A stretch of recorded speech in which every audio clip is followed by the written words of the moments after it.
അബോധപൂർവമായി നിങ്ങളുടെ ഗ്ലാസ്സിലെ പാനീയത്തിൽ ഒരു ഈച്ച വീണാൽ എന്തു ചെയ്യും?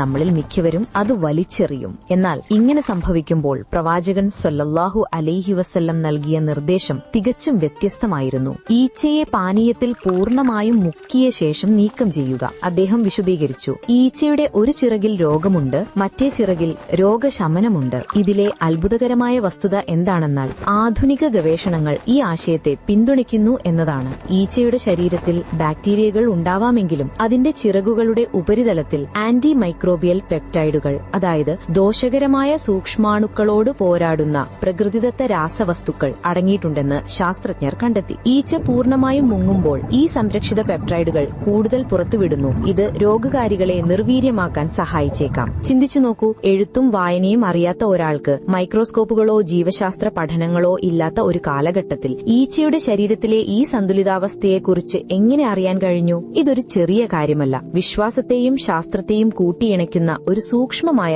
അത്ഭുതം തന്നെയല്ലേ ഇത്? ഇത് നിങ്ങളെ അത്ഭുതപ്പെടുത്തിയെങ്കിൽ സുബ്ഹാനല്ലാഹ് എന്ന് കമന്റ് ചെയ്യുക. കൂടുതൽ വിജ്ഞാനപ്രദമായ അറിവുകൾക്കായി ഈ ചാനൽ സബ്സ്ക്രൈബ് ചെയ്യാനും മറ്റുള്ളവരിലേക്ക് എത്താനായി ലൈക്ക് ചെയ്യാനും ഷെയർ ചെയ്യാനും മറക്കരുത്.